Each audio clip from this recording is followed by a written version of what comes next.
Hello everyone, welcome back to part 2 of the Crown Vic suspension swap. It's taken me a week of research and pondering to decide on what I'm doing with the Crown front Vic and the steering situation. I did a lot of research, and you know what, it's really quite hard to find the data on the distance between pivot points on different steering racks. But it looks like my best option is a Mustang 2 steering rack, which is what I got, which you probably noticed at the start of the video. So I still have to clean up the Crown Vic crossmember, and then what I'm going to do is I'm going to cut it 6 inches narrower, but I'm not going to weld it yet because I want to put it all in place in the coupe and make sure everything's going to work. I'll put it on the wheels, I'll make sure there's enough space. If there's not enough space, I'll need to narrow it another inch or so, but then I'm going to have problems with the pivot points of the steering rack. So hopefully it doesn't come to that and I can just get away with using narrower wheels in this thing. So let's get on with the cleaning and the cutting.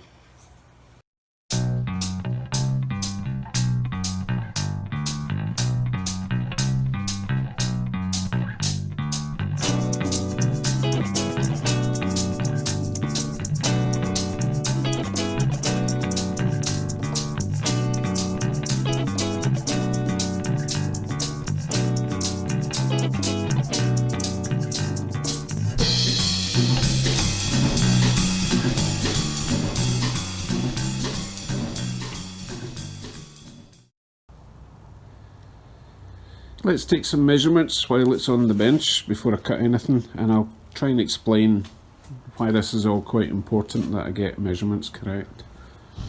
First of all, lower control arm pivots through there, okay? And it's quite important that the pivot point of the steering rack inner tie rod is approximately there. Okay, so the distance between this one and this one is approximately 29-30 inches. I'll just show that.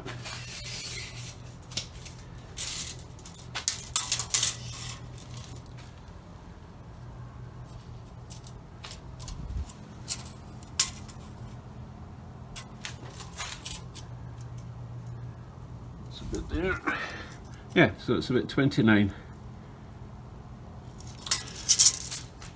The steering racks, that one is the Crown Vic, this one is the Mustang 2. Okay, now I've lined up these pivot points approximately the same. You can tell straight away how much longer the Crown Vic is. But if I'm going to shorten the crossmember 6 inches, then basically the distance between that pivot point and that pivot point should be about 6 inches.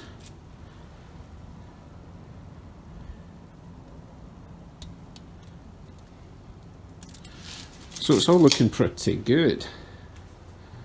Now, as I say, the distance between those two, once I shorten it 6 inches, this section and this section should sit in my original frame. I should point out that I don't really have the front of my original frame. I'm going to have to fabricate it, but whatever I fabricate will line up with what's left on the car. So let's I'll tell you what I'll do before I do anything else. I will put the Crown Vic steering rack on its mounts to just show you the pivot point thing. Okay, hold on.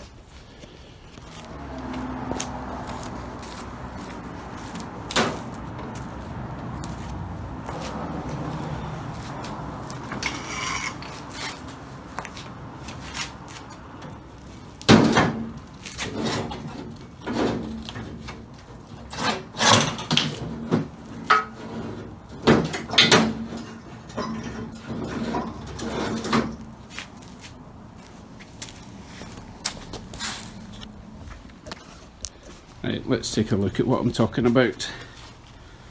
So, under there, as I say, that is the pivot point of the lower control arm. And obviously you don't have X-ray eyes, so you can't see where the pivot point is. If anything, the pivot point is actually slightly ahead. slightly to the right. Let's check the other side.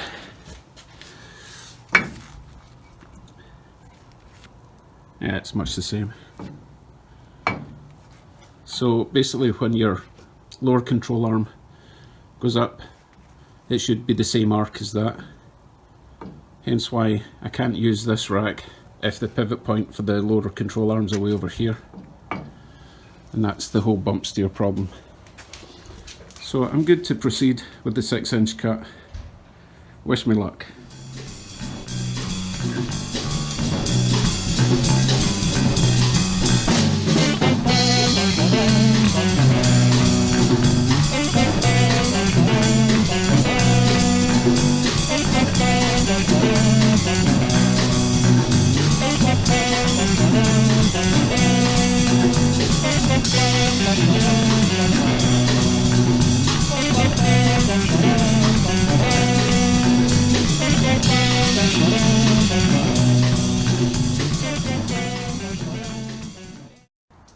First cut is complete, but it was not without its casualties.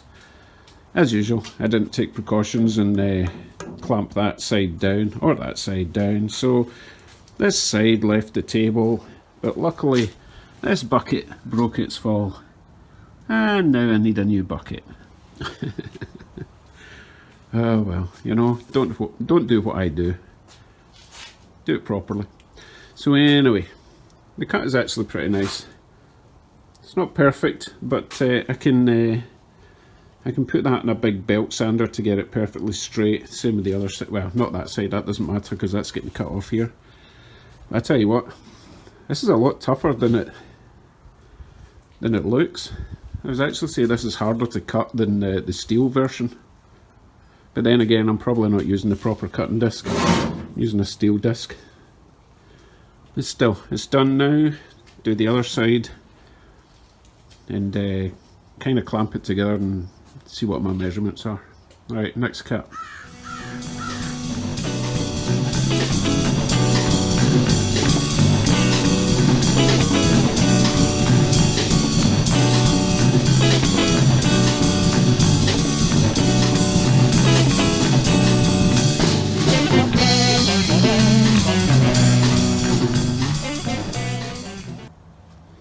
Cutting complete, and surprisingly not completely shit.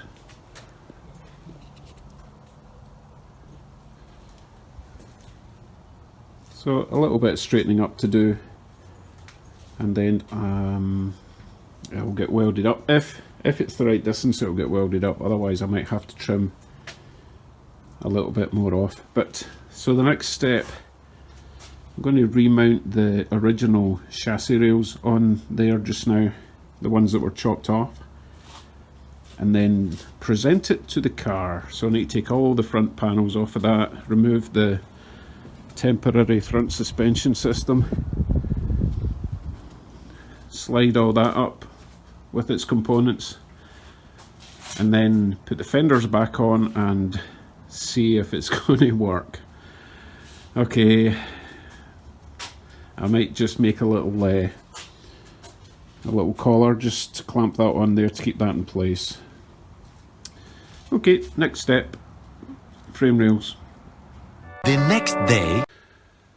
Okay, I got too cold yesterday and retreated to the warmth of the house. So lying in bed, awake, just thinking about the problems of getting all these parts and mated up to the, where is it, there, all these parts and the frame and all that. It would be so much easier if the cross member was joined together. So I sent out some requests for quotes, and I was getting back figures of like $250 to do one weld round the cross member. For that sort of price, I could buy my own aluminum spool gun and hook it up to my welder, and I would have the capability to weld forever. But I don't have that sort of money, so I was a wee bit depressed last night. Anyway, I posted up on my Facebook page, Steel Town Rodders, That's not mine, the one I'm on.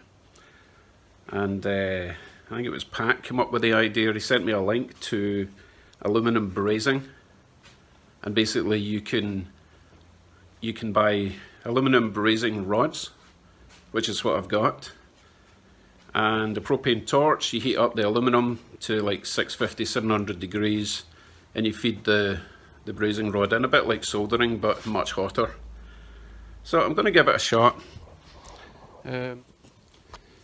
So I've lined these up as best I can. I've cleaned the edges, beveled the edges, and these are the rods I'm going to try. Bernzomatic, so it's a decent make at least.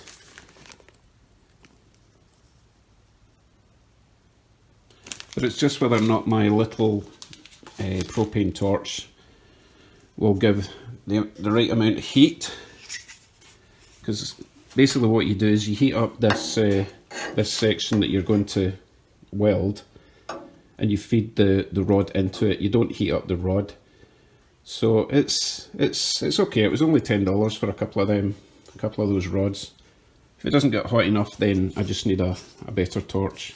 This is a pretty good torch. It will probably run out of gas pretty quickly, but we'll give it a shot. What's the worst that can happen? If it does work, then I'll probably weld a couple of plates on there, top and bottom, just to give it a bit more strength. And if it really doesn't work, then I can deal with that when we get to it, eh? Right, let's go on with this. Right, let's fire up this bad boy, if I can remember how.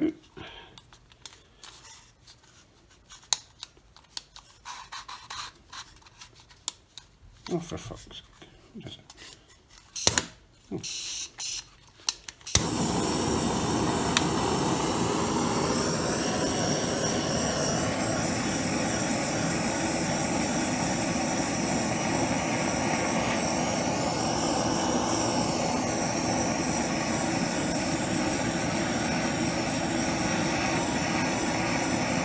This could take a while.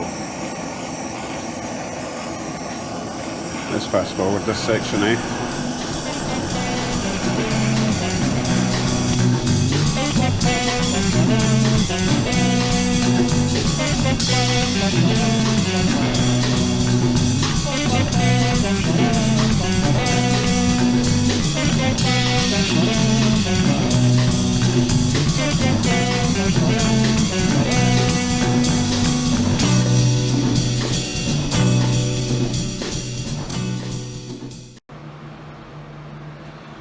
Nope, my little butane torch it's just not hot enough, so I need to go and get a propane torch.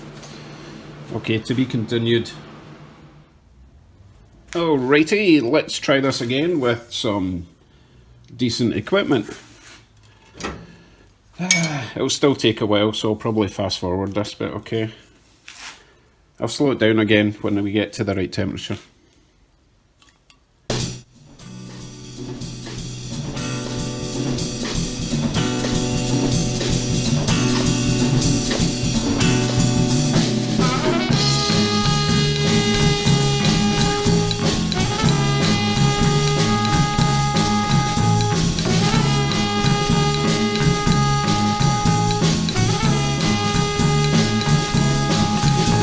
Hours later.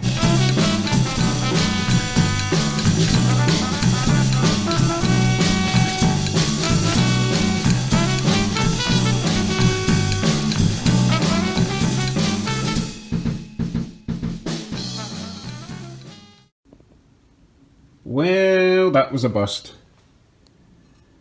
Ah, boy. The problem is with this massive aluminum piece, it's just a giant heat sink. So it's any heat you put there, it's just dispersing all over the place. So I don't know, I might take it to someone who's got a proper oxyacetylene set up and try it one more time, if it's cheap, you know. But if that doesn't work, I'm just going to have to bite the bullet and get it welded properly. The other option I was thinking was to cut the cross member off there and there, use these parts on the frame and just make a steel cross member that will kind of slip underneath. Very frustrating, but I guess there's no cheap way to do this job, so run out of time yet again. It's just so cold. The amount of time I've wasted running about buying bits and bobs, I could have probably just, you know, yeah, you don't need to tell me. Okay, I'll get back at it tomorrow, but that's us for today. Not a lot to show, I'm afraid, but I've not uploaded anything for a week, so it's better than nothing. So I'll get on with cleaning up all these parts and getting something onto the car in the afternoon tomorrow. Okay, thanks for watching. Hit the subscribe, please. The little bell, I like if you like. Thanks, bye.